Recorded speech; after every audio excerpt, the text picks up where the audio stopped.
How's the royal family? I pray that everyone is doing well. Well, my royal family, I know many have been waiting for me to put up this next video.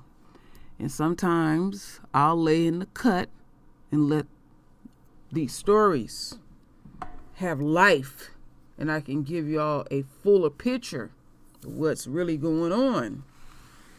So we're not surprised that this simpleton and all these antics him and his retarded ass lawyer been playing with lie detector tests and saying that he just got a little high school education and he a light in the ass and all of that. And we've been finding out many things about him, and many more things will be revealed. And doing my deep research, Senior McMichael is running his mouth. Like I said, don't be surprised if McMichael will act like, his son, because he did fire the shot, had all to do with this, and he was, just in a state of shock and trying to calm him down, because he know his son is slow, and he's slow too. So McMichael's has really been running his mouth, and he ain't gonna sink in this ship without what they call him, Roddy, or whatever they call him, and he's trying to come off like he a near simpleton.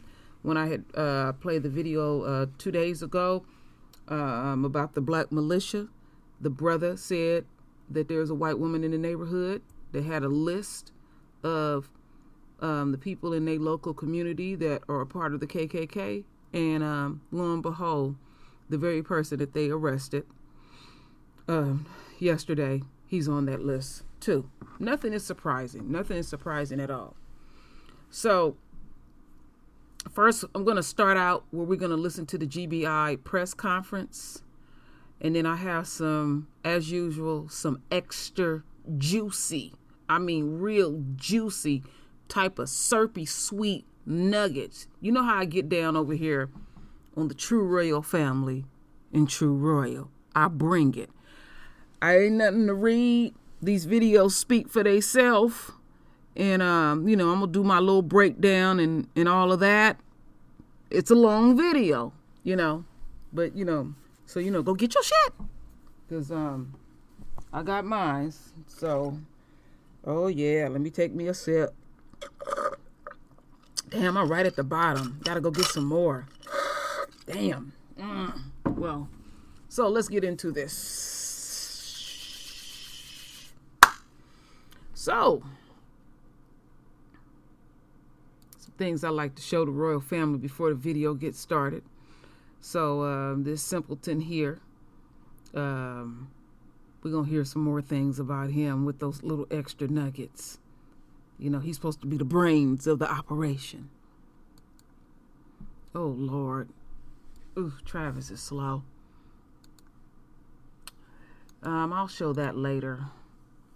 Okay, and this is this guy is Vic Reynolds. He's the head of the GBI. And we're going to listen to him speak in a hot second. And I just wanted y'all, because they like that, they love seeing us get slaughtered. Well, I wanted, to show these pictures. I like these close-up shots. Very sweet to watch. Yeah, and there's that slow ass son of his. So I just wanted to show the royal family that. We can get into this press conference. It's about 20 minutes.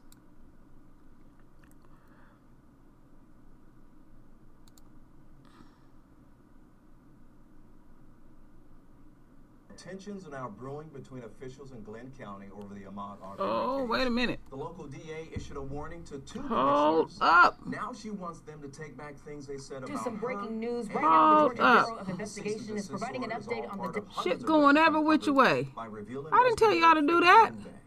Calm your ass down. We're going to get into them juiciness in a bit. That's some other stuff. I don't cut nothing. I stay very authentic. All right? So we're going to get into this press conference and all this shit just jumping up. I'm like, are you serious? All right. Okay, we got everything. Volume high. Death of Ahmaud Arbery. Last night, the GBI arrested William Roddy Bryan Jr. He's now the third suspect in this case. Bryan, the man who filmed Arbery's death, and the two other suspects are now all charged with murder. Well, we go now to the GBI headquarters in Decatur for a live update on the case. The arrest of William Bryan in Glenn County, Georgia. He was charged with the offenses of felony murder and criminal attempt to commit the felony offense of false imprisonment. The defendant was arrested around 5:35 yesterday evening in Glenn County without incident, was turned over to the Glenn County Sheriff's Department and was booked into that local jail. I just wanted to take a moment this morning and to thank some of our partners in this case who have assisted us to this point of the investigation. Of course, the Glenn County Sheriff's Department for their assistance yesterday, along with the Georgia State Patrol and the FBI. I also want to take a moment on behalf of the Bureau to thank the Cobb District Attorney's Office and Ms. Holmes to my left for their involvement and assistance throughout the course of this investigation. Once they became involved, I want to take a moment as well, on a little bit more of a personal note, and thank the Arbery family for their patience, and thank the City of Brunswick and Glenn County and the state of Georgia and the citizens here for their patience as well. As most of you will recall who've been following this case, the GBI was requested to become involved. I think today's our 16th day of the investigation. When we first became involved, we respectfully requested the citizens of Brunswick, Glenn County, and the state of Georgia, and to some extent this country, to grant us some patience to allow us to conduct the investigation. That's been done, and I want to tell you on behalf of this Bureau, we sincerely appreciate that. It wasn't an easy thing to ask. When we became involved, we knew the case was already over 2 months old. It was not that way to this Bureau because May 6th was our first day of hitting the ground running, investigating the case, but we certainly realized it was a case that had been around a while. It was a case that has generated a great deal of emotion and passion, and we respect that. And so I cannot begin to tell you from the bottom of our heart as an agency how much we appreciate the city, the county, the state, and to some extent this country granting this agency the ability and the patience to do our job. Also, if you will indulge me just a moment, I want to thank the agents of the GBI for their disciplined, methodical approach in this case. I'm very proud of the agents who've worked virtually nonstop since the morning of May 6th in conducting this investigation. As I said a moment ago, this is our 16th day of conducting the investigation. I'm very proud of the agents who I work with day in and day out. As I told you back when I stood before you 2 weeks ago today, we intended on turning over every stone in this case. The agents have done that, and I'm very, very proud of the work they're doing, and I appreciate them. Procedurally, what will happen at this point, we have a few more things to do in the course of the investigation. I'm not sure how long it will take us to do those, but it should be a relatively short period of time. Once we do that and we have the investigation buttoned down, we will turn that file over to Ms. Holmes and her staff. I'll let her speak in a moment procedurally what would be the next step for them. After she gets through speaking, I'll certainly make myself available to answer questions. I do want to give you a general reminder that this is an active, ongoing murder investigation. I cannot and will not speak factually about the case. I can't. This case eventually is going to be tried in a court of law. It cannot be tried out here in the open. It has to be tried in the sterile environment of a courtroom, and so I respect that and appreciate that. Questions about procedure, process, things of that nature, I will do everything I can to answer those questions, but I did want to just give you that reminder that I'm restricted from addressing the facts of the case. Those will come out in a court of law. So again, thank you for your time this morning. I'll have Ms. Holmes speak, and then I'll make myself available for any questions. Thank you. Good morning, everyone. I'm Joyette Holmes, the District Attorney for the Cobb Judicial Circuit. Our office will be handling the prosecution of the case against those who are charged in the murder of Ahmaud Arbery. We have been grateful for the confidence that the Attorney General, Chris Carr, has put in our office to handle this case. As we've said before in our previous statements, that we are going to make sure that we find justice in this case. We know that we have a broken family and a broken community down in Brunswick. Now, I do ask, I know that there are a lot of people who have questions about next steps, about the facts, about where we go from here. But we ask that you allow us to try those things in the courtroom for the sanctity of this case and just making sure that we are able to do what we as prosecutors are called to do as ministers of justice. The GBI has been great in the 10 days that our office has been assigned to this case in letting us have input and have discussions about where this case moves. They have been a wonderful partner to us in doing that. The Arbery family has certainly been grateful for the interest in this case, but again, as questions continue to come up, we prefer that we handle those in the courtrooms and in those next steps. I thank you so much. I have today with me my Chief Investigator, Charles Prescott, to my left, your right, as well as the Deputy Chief Investigator, Richard Randolph, and they have been working with the agents in the Georgia Bureau of Investigations to get to this point. So thank you again. I appreciate the opportunity, Director Reynolds, to be here this morning to address some of those and just to let everyone know that the confidence that I have in the office of the District Attorney in Cobb County and the team that we have assembled to prosecute this case. Thank you. We'll try our best to address some questions. If you have, I know you have a few this morning. If you'll allow me, I'll just start over here and work my way left to right. Yes, ma'am. Mr. Brian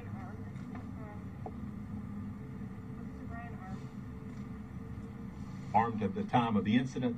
Yeah, again, I'm not going to speak about the facts of the case. I think the warrants speak for themselves as to what we believe happened and what he was charged. I'm not being disrespectful. I'm just not comfortable speaking on that. Yes, ma'am. What's the status of the investigation into the prosecution? The question is what the status is regarding the investigation that we've been asked to do about potential prosecutorial misconduct. As you recall, we were asked by the Attorney General's office to conduct a separate... Hold up. I don't know why this thing want to keep popping up, but I'm going to take care of that real quick. You take that down, because this is one of these videos y'all need to hear. Okay, let's get back into it. Excuse me, my royal family.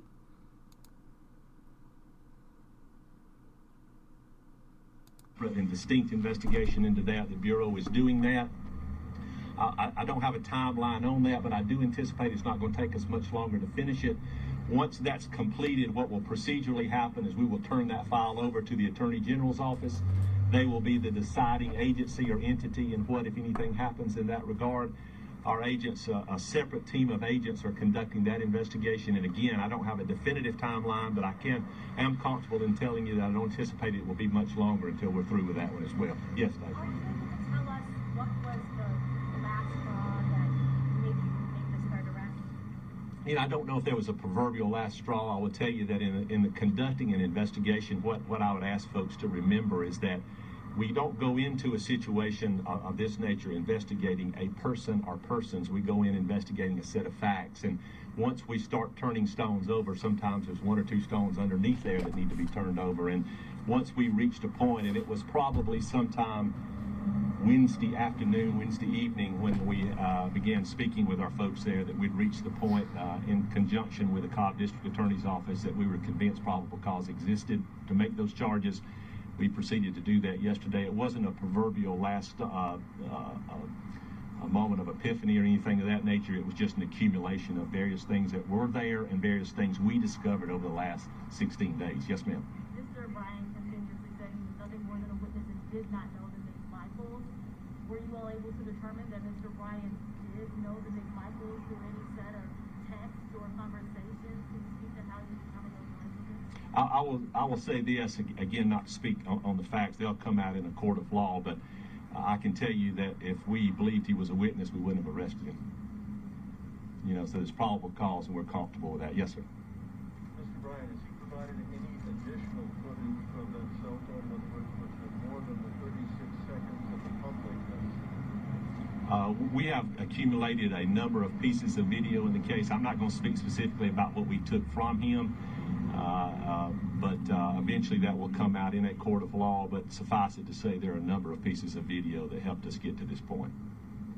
Yes, sir. Is there anything you can say to reports that Brian was using his truck to block? I won't speak to that specifically. I would refer you to the warrant, particularly on the one on false imprisonment. I think it speaks for itself. Yes, ma'am. Yeah, I just wanted to ask if you could elaborate more on the reported Facebook posts of neighbors in the community saying that they were going to be looking out to potentially send a message to people coming into their neighborhood. I'm not comfortable speaking of that now. I will tell you that our agents have looked over a ton of social media posts, and the majority of those will be made part of this file, which will be turned over to the district attorney's office. In any investigation, particularly one of this nature where we've charged 3 people, there's a great accumulation of pieces of evidence that eventually go into the deciding factors. Again, I'm not being flippant or being disrespectful to your question. I don't want to get any more into it than that. Yes, ma'am. At this point, do you think that you won't be making any further arrests for murder? At this point, I don't anticipate that. I will tell you that, as I said a moment ago, we're finishing up the investigation into the murder. Again, there's no timeline. I don't anticipate us doing much more into the case before we button it up and give it to the district attorney's office. But I will tell you this, as I said back on 2 weeks ago today in Brunswick, that we go wherever the facts take us. And you know, if the facts took us in another direction or to another person, we would go there. Right now, I do not anticipate that happening. Yeah, Angelique. I was going to ask you about Mr. Bryan. Without going into the investigation, was he the first person that contacted police about the shooting? I don't want to say that. I don't want to answer that question yet. I will tell you that his, I think the warrants again indicate what we believe and are confident his involvement was.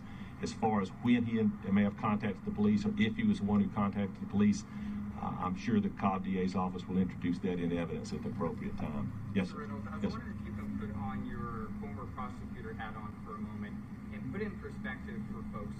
We know that Brian did not pull the trigger, so why would someone like him in these circumstances be charged with murder? Well, I certainly think that's a fair question. I understand people's concern or curiosity about that, but again, I would point you to what the warrants indicate. Felony murder is a crime in Georgia where if you are committing a felony crime and that crime ends up in the death of another human being, then that's a felony murder. And so, as the warrants indicated, he's charged with an underlying felony. He's also charged with felony murder. So we believe the evidence would indicate that his underlying felony helped cause the death of Ahmaud Arbery. It'll be the Cobb District Attorney's job, their responsibility, which they take on to prove that in a court of law. But they've been involved with us in the decision-making of this particular arrest. I think they're as confident as we are that they'll be able to prove that up in the court of law when that day comes. Yes, ma'am. Ms. Reynolds, thank you. There was a text message that was sent from a police officer to a property owner, essentially urging him to contact Mr. McMichael if there were concerns about trespassers on his property. Is that police officer, or are any police officers under investigation? You know, I don't want to speak on that directly. I will tell you that things that are relevant to this murder case we've looked at and are continuing to look at, if they're relevant to the murder case. What I would ask people to remember is that sometimes things happen in a case where perhaps acts are foolish, where perhaps acts are something that societally speaking we frown upon. Doesn't mean they're criminal. You know, we have to be able to differentiate, as my father often told me, differences in criminal acts and difference between acts of people who have their head stuck up their rear end. And so there's a difference. And so, and to answer your question, if the investigation leads to other folks, you know, those charges will be filed. If they don't, they won't. And to be clear, are you ruling out any additional arrests in this case? I'm not ruling that out, but I will tell you at this point, we feel confident that the individuals who needed to be charged have been charged. Yes, ma'am. I'm sorry, sir. On the prosecutorial misconduct investigation, how much are you coordinating with the Department of Justice? Is double the work being done, or are you all sharing? Scott, are we working with them? Is that a fair statement? Yeah, we're working hand in hand in conjunction with them. The federal authorities have always been great partners with the GBI. They are in this particular case as well.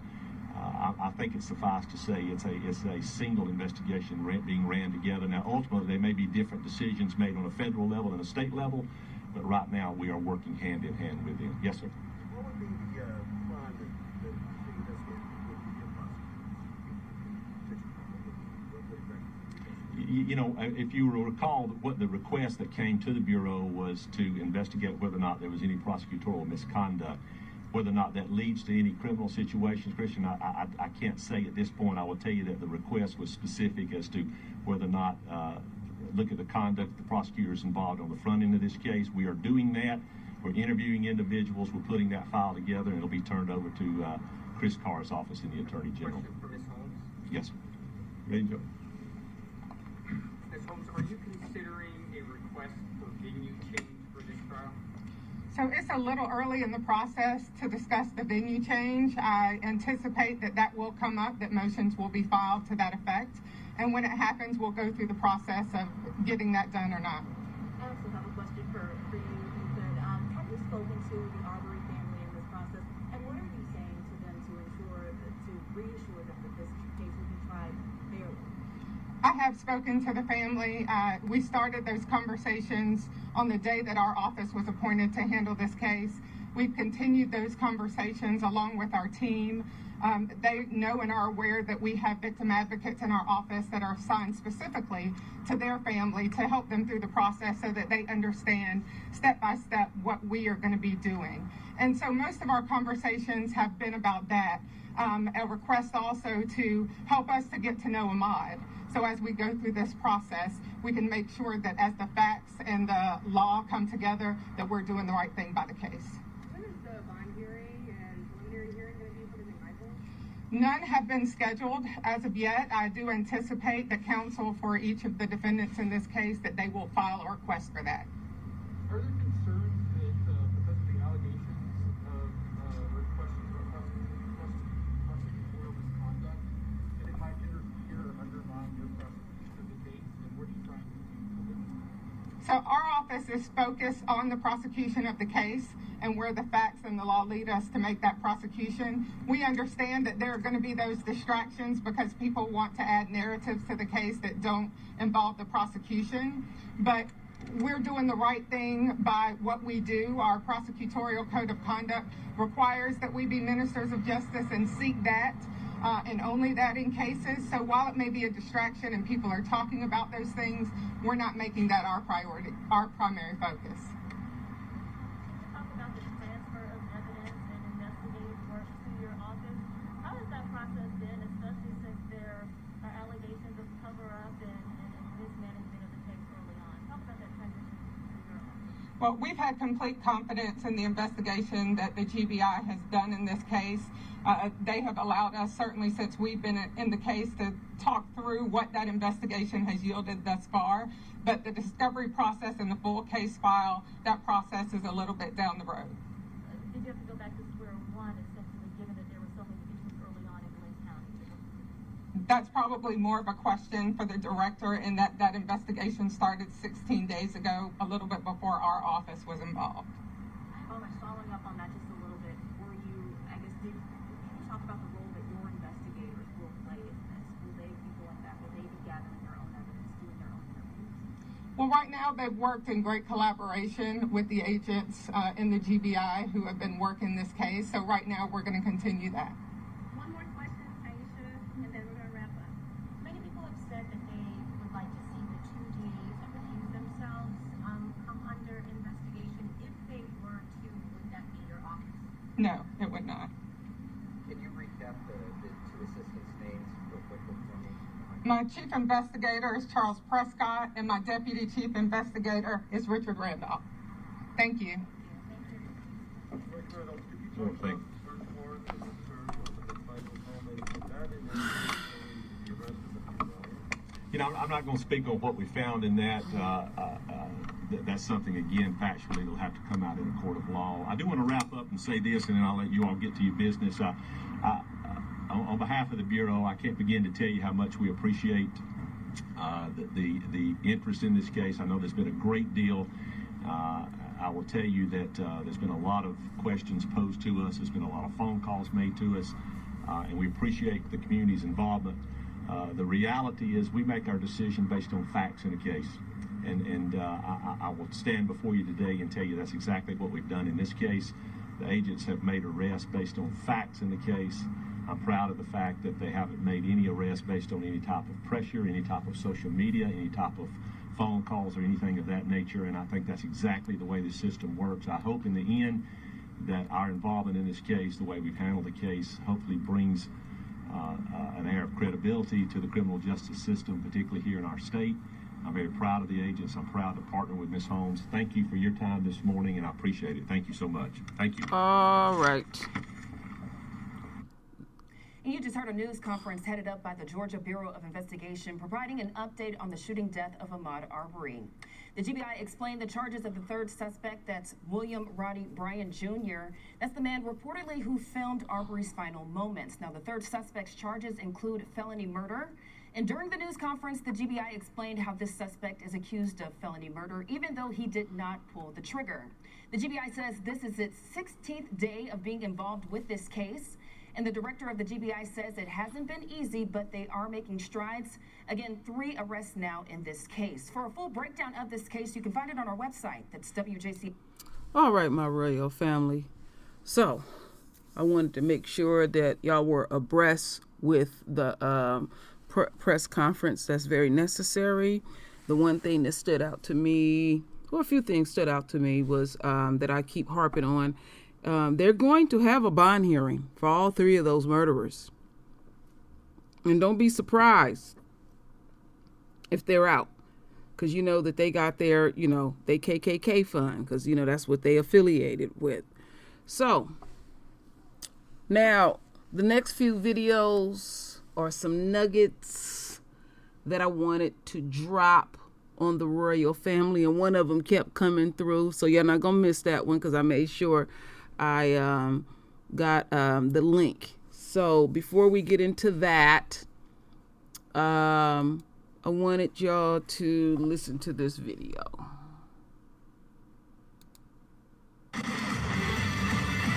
Live from the local station, News 4 Jax starts now.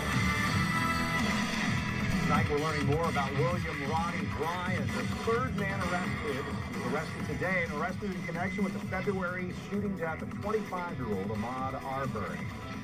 Today, the Georgia Bureau of Investigation announced on Twitter that Bryan has been arrested on felony murder and criminal attempt to commit false imprisonment charges. News 4 Jax reporter Maggie Lorenz is at the Glenn County Jail where Roddy Bryan now joins Greg and Travis McMichael. Maggie?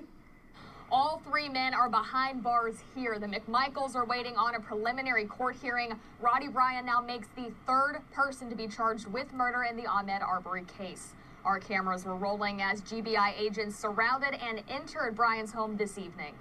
You can see multiple GBI SUVs and investigators swarming the Satilla Shores neighborhood. We have not gotten direct confirmation from the GBI why they were at the home, but this happened right after the announcement of Bryan's arrest, and agents remained at the house for about an hour and a half.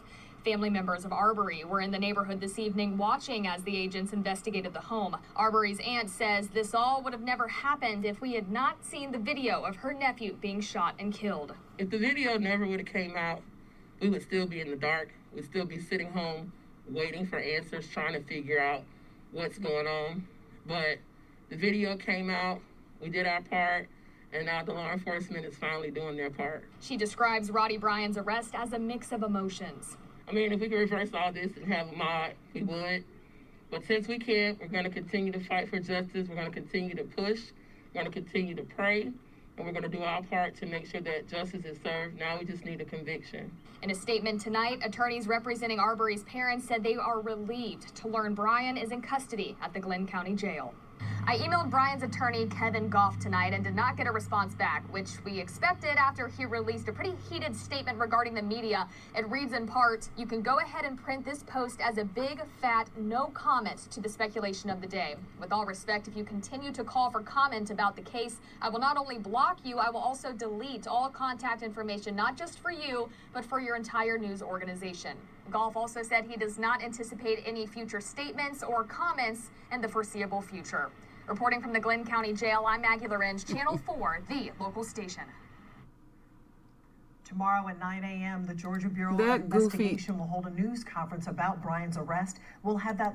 Okay, I have to show these things, my royal family. Now he butt ass sore with all that old goofiness he came out with. That shit that I showed that what was that, last week on CNN, and I mean, Lord, I mean the way that dude speak, you could tell nigga run off his lips often. And then he had Roddy take a lie detector test, and they're not admissible in any courts. I don't even know why they waste their time with that damn shit. He just butt sore. That's all he is, just butt sore. So this next video that I'm gonna play is very quite interesting, my royal family. Like I said, I'm dropping some sweet, juicy nuggets on the royal family. So we're going to hear how Senior McMichael gets down in his neighborhood. We continue to follow developments in the Ahmaud Arbery shooting investigation, with a third man now under arrest. This afternoon, the Georgia Bureau of Investigation announced that William Roddy Bryan Jr. has been charged with felony murder and criminal attempt to commit false imprisonment. The agency will hold a news conference on his arrest tomorrow morning. Bryan recorded the video of the fatal shooting 2 months ago in this neighborhood outside of Brunswick. The footage sparked national outcry after it surfaced this month. Gregory and Travis McMichael were arrested not long after it was released. They're both charged with murder in Arbery's death. Now, News4Jax has learned from records that this was not the first time the father and son confronted a person they suspected was stealing. News4Jax I-Team investigator Kelly Wiley looked through previous police calls to that neighborhood and found a case when the McMichaels confronted a homeless man. In 2019, Greg McMichael told dispatchers he found the person he thought was stealing sleeping underneath this bridge. He told dispatchers he made contact with him. Today, on a newly released 911 call from 2019, you hear Greg McMichael telling police about another time he confronted someone he suspected was a burglar. This is Greg McMichael. I'm a retired chief investigator with the DA's office. Talking to dispatch, the senior McMichael told the worker there have been a series of break-ins in the Satilla Shores neighborhood. We've had a lot of break-ins in this area out here, automobile break-ins. And my son and I just discovered a guy. We think he may be living on Fancy Bluff Creek Bridge on 17. We just went up there and made contact with him, a real shady-looking fella. And he, possibility he may be the one that's been breaking into all these automobiles. Both Greg and Travis McMichael are in jail on murder charges without bond. According to police reports, on February 23rd, the father and son got their guns, got in a truck, and chased 25-year-old Arbery through their neighborhood for close to 4 minutes. The senior McMichael said they suspected Arbery was a burglary suspect. A neighbor, William Roddy Bryan, captured what happened next on his cell phone. Arbery was fatally shot. Arbery's family believes their son was simply out for a jog and stopped at the open construction site. The deadly shooting and delayed arrest have sparked outrage nationwide. The members of the Georgia congressional delegation are the latest to request the Federal Department of Justice throw additional support at the state's criminal investigation, including investigating misconduct. Kelly Wiley, Channel 4, the local station. And tomorrow, the GBI will hold a news conference at 9 a.m. at their headquarters. So, Senior McMichael and his son, Travis, they suspicious of everybody. And that's a no-no, making contact with somebody that is a possible criminal. They tell you not to do that, but he was, how could I put it? in that little county that they live in, you heard how he introduced himself. You know, I was the investigator and blah, blah, blah, blah, blah. Yeah, wannabe. You couldn't even pass the fucking test. Just to give you an insight that's what him and his son would run around and do. I even found out that Senior McMichaels would go around shooting squirrels in the neighborhood. You know, I guess they didn't have nothing to do with their extra time. And doing my research, I found out that the person that he made contact with was a white person that was possibly doing some break-ins in the neighborhood. But that's just something that they use. And I said, I'll just play that and drop that extra nugget on the royal family so you can hear his voice and, you know, how he get down. So, these last two nuggets that I'm going to drop on the royal family, I got to show the first one, and then I got to jump back over. Now we're going to go back to the DA. And I mean, I've been on her ass like flies on shit. It's some stuff that I will be presenting later on to the royal family in regards to her, but right now we just gonna have to hold tight. She did do another interview on that Hicks station, and they have not put that video up. But this is what keeps coming up that I had to cut off twice, and just listen to this, okay? You know, we heard that brother, that commissioner, I think his name was Alan Booker, that I played for y'all. And there was another commissioner, and this is how she's getting down now with these commissioners. Tensions are now brewing between officials in Glenn County over the Ahmaud Arbery case. The local DA issued a warning to two commissioners. Now she wants them to take back things they said about her and the case. The cease and desist order is all part of hundreds of records uncovered by Reveal investigator Faith Abube. The records show on February 23rd, hours after Arbery was shot and killed, police say their investigators reached out to the DA's office for legal advice. A police timeline buried in the documents say Glenn County investigators spoke with two assistant DAs in DA Jackie Johnson's office, and one of them, quote, stated no arrests need to be made prior to releasing all involved parties from headquarters. Who we wrong with? After public outcry, and the McMichaels were arrested on May 7th, two commissioners said Jackie Johnson blocked the arrests. In public statements, Commissioner Booker said Johnson shut down police to protect her friend McMichael. McMichael was an investigator for Johnson. DA Johnson responded that the commissioner's statements were false accusations. And now documents obtained by 11 Alive show the disagreements didn't end there. Text messages between county commissioners discussing whether to issue a news release Friday, May 8th, show Booker eager to respond to Johnson. Booker wrote in the thread, I am not giving her 48 hours to say I am lying. I am not getting slammed without fighting back. DA Johnson's attorney is now asking for the commissioners to retract their statements or be liable in court. Whoa. The GBI will hold a news conference. Now that ain't that. Now check this out. Let me take that down. Now she's demanding for that brother to retract, and another commissioner. But you know they're gonna show the black man always. You know, to vilify the black man, and she keeps rearing up her head because she's worried about her immediate situation, and the natural thing to happen now is for them to dig further up her dusty ass because they didn't got their arrest. Now they doing other shit behind the scenes, but naturally they coming after her because they didn't had to take over everything based on the videos that I have showed y'all. You seen that she, you know, they allowed her to run rogue, and you know people are singing her like canaries because there is no honor among thieves and stuff. So let's listen to this other little piece of extra nugget that I have too as well. Y'all know about it. But again, she went to the radio station on May 11th, 11 or 12th, and she went 2 days ago. And and I'm trying to find those archives. They have not presented it. If any of y'all find it, please send it to me, because I want to present it to the royal family and see what's that statement that people use. A hit dog would holler. Oh, this hit dog is hollering.